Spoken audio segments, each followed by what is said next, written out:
Hello दोस्तों, कैसे हो आप लोग। Welcome to the channel. आज की इस वीडियो में मैं आपके लिए परफेक्ट वर्ल्ड के लेटेस्ट एपिसोड यानी एपिसोड 115 को एक्सप्लेन करने वाला हूं। आज की ये वाली एपिसोड बहुत ज्यादा कमाल की है क्योंकि आज हम लोग सीहाओ को अपर वर्ल्ड में देखेंगे। तो चलो इसी बात वीडियो को फटाफट से लाइक कर दो। परफेक्ट वर्ल्ड के पिछले एपिसोड में हमने देखा था सीहाओ बहुत ज्यादा कोशिश करा था, जिसके बाद बहुत सारे टेस्ट देने के बाद फिर उसको फाइनली अपर वर्ल्ड में जाने का दरवाजा मिल गया था और वो अपर वर्ल्ड में पहुंच भी गया था। और अब आगे आज की ये एपिसोड स्टार्ट होती है जहां हम देखते हैं सीहाओ वहां से फिर अपर वर्ल्ड को समझने के लिए देखने के लिए निकल पड़ता है। सीहाओ यहाँ हवा में उड़ रहा है, लेकिन अब उसे समझ में आ रहा है कि अपर वर्ल्ड में उड़ना भी बहुत ज्यादा डिफिकल्ट है। यहाँ सीहाओ की काफी ज्यादा कल्टीवेशन एनर्जी जा रही है। तो फिर सीहाओ का ट्रेजर बताता है कि इस अपर वर्ल्ड में लोअर वर्ल्ड के मुकाबले एनर्जी की शॉर्टेज है, जिसकी वजह से तुम्हारे यहाँ पे आने पर तुम्हारी कॉम्बैट पावर सप्रेस कर दी गई है। आगे बढ़ते बढ़ते उन लोगों को एक बहुत ही बड़ा सा हड्डियों का ढांचा दिखता है। उसका ट्रेजर कहता है ये आखिर हड्डियों वाला ढांचा क्या है। सीहाओ कहने लगता है जरूरी यहाँ पे कोई बहुत ही बड़ा सेशन होगा जिसने यहाँ पर तबाही मचाई होगी। लेकिन तब उन लोगों को वहाँ पे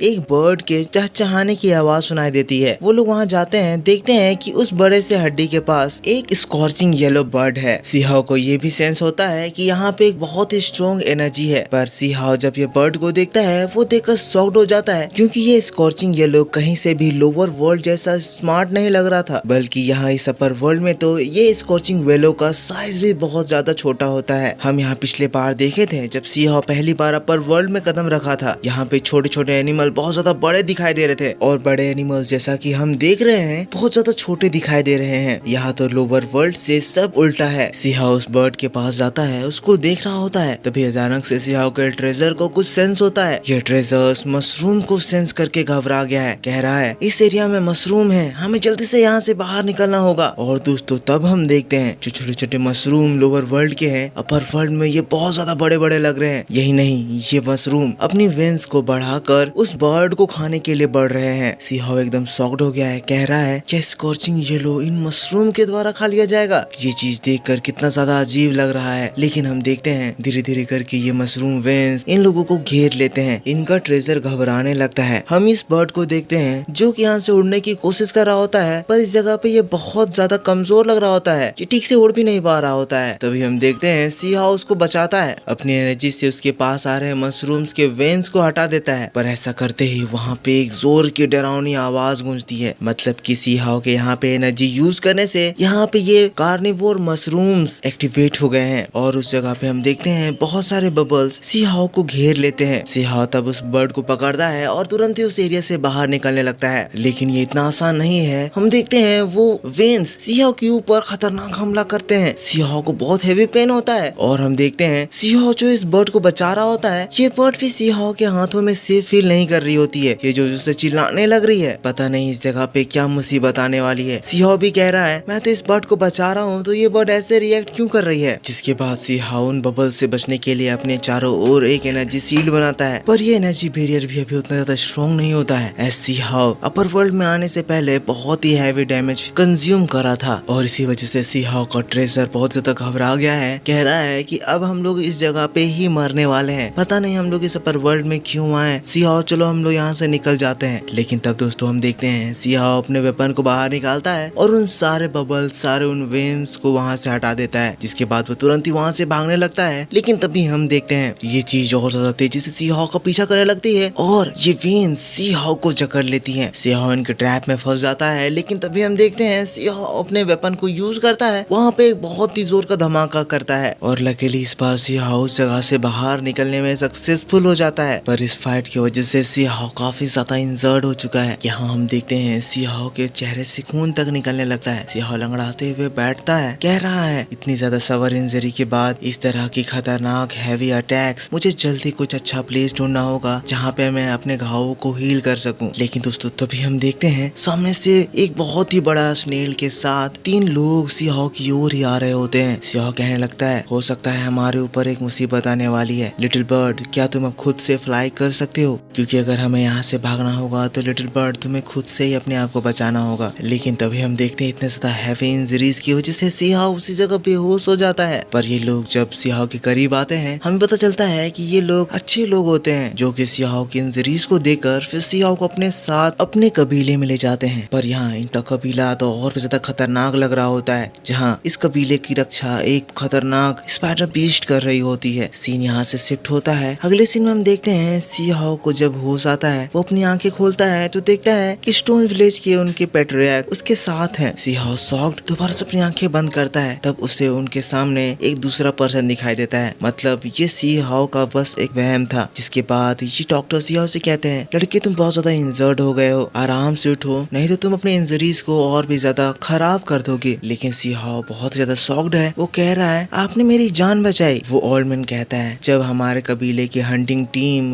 विलेज वापस लौट रहे थे तब उन्हें तुम बहुत ही खराब हालत में दिखे। ऐसी हालत में वो तुम्हें अकेला कैसे छोड़ सकते थे, इसीलिए वो लोग तुम्हें इस विलेज में ले आए। सी हाओ ये बात सुनकर बहुत ही ज्यादा खुश हो जाता है। कहता है आप लोग बहुत ही ज्यादा दयालु हैं, थैंक यू सो मच, आपने मेरी इतनी ज्यादा मदद करी। तब फिर ये ओल्ड मैन कहता है कोई बात नहीं, कैसे जू विलेज का पर्सन किसी की जान बचाने के लिए रिफ्यूज कर सकता है। सो फर्स्ट थिंग हमें पता चले कि इस विलेज का नाम जू विलेज है। लेकिन फिर ये ओल्ड मैन वहाँ से जाने लगता है। जाते जाते सी हाओ से कहता है लड़के मुझे नहीं पता कि तुम यहाँ कहाँ से आए हो, पर मुझे पता है तुम में कुछ बहुत ही ज्यादा एक्स्ट्रा ऑर्डिनरी है, इसीलिए मैं होप करूंगा तुम यहाँ पे आकर किसी भी चीज को अफेक्ट नहीं कर दोगे। ओल्ड मैन वहाँ से चले जाते हैं। सी हाओ उनकी बातों को सोच रहा होता है। जूहू विलेज ये लोग सभी की जान बचाते हैं, और जो ओल्ड मैन ने कहा कि जूहू विलेज के पर्सन्स कैसे किसी की जान नहीं बचाएंगे, ये बात सी हाओ के दिमाग में बैठ जाती है। वो इस विलेज के बारे में और जानना चाहता है, क्योंकि जब से ये सपर वर्ल्ड में आया है सब किसी को बस मारना ही चाह रहे हैं, पर पहली बार ये किन्हीं को देखा जो किसी की जान बचाना चाहते हैं। जिसके नेक्स्ट सीन में हम देखते हैं सी हाओ विलेज से बाहर निकल जाता है और वो यहाँ पे अपनी जोरों शोर से कल्टीवेशन करने लगता है। यहाँ पे सी हाओ बहुत ज्यादा एनर्जी को इकट्ठा कर लिया है, और तब हम देखते हैं सी हाओ उस बर्ड को भी एक गर्ल में चेंज कर देता है। सी हाओ अभी इस जगह पे 5 एलिमेंट निर्वाणा अल्टो टेक्निक का इस्तेमाल कर रहा है। ये इस टेक्निक की वजह से अपनी बॉडी को इस अपर वर्ल्ड में सर्वाइव करने के लायक बना रहा है, जिसकी वजह से हम देखते हैं सी हाओ का बॉडी ट्रांसफॉर्म होने लगता है। इसमें जो अपर रेल्म का बेस उसकी बॉडी में मिस हो रहा था, वो बेस को वो अपने बॉडी में ऐड करता है। पर इस न्यू ट्रांसफॉर्मेशन में भी सी हाओ के बॉडी में एक डिमोनिक एनर्जी रहती है, तो फिर सी हाओ उसको एंशियो रेल्म रिबल से अपने बॉडी से निकालने लगता है। हम देखते हैं ये प्रोसेस और भी ज्यादा हार्श होता है, एक बहुत ही बड़ा सा फॉर्मेशन बन जाता है, और फाइनली सी हाओ का ये टेक्निक ये प्रोसेस कंप्लीट होता है। सी हाओ के ब्लड एसेंस अपर रेल्म में रहने के लिए कॉम्पेटिबल बन जाते हैं। जिसके बाद सी हाओ अपने सामने उस बर्ड को देखता है जो कि अभी भी उसी के सामने ही उड़ रहा होता है। सी हाओ कहने लगता है अभी तक तुम यहीं पे हो, मतलब कि तुम मेरे साथ जरूर रहना चाहती हो, इसका मतलब मैं भी तुम्हारे लिए जरूर कुछ करूंगा। सी हाओ अपना उसके सामने हाथ बढ़ाता है तो हम देखते हैं वो बर्ड वहाँ से उड़कर चली जाती है। फिर ये सीन शिफ्ट हो जाता है। अगली सुबह हो जाती है। हम देखते हैं सी हाओ भी उस रिवर के ऊपर ही कल्टीवेशन कर रहा होता है। तभी उसे किसी की आवाज सुनाई देती है। यहाँ पे ये ओल्ड मैन अपने विलेज के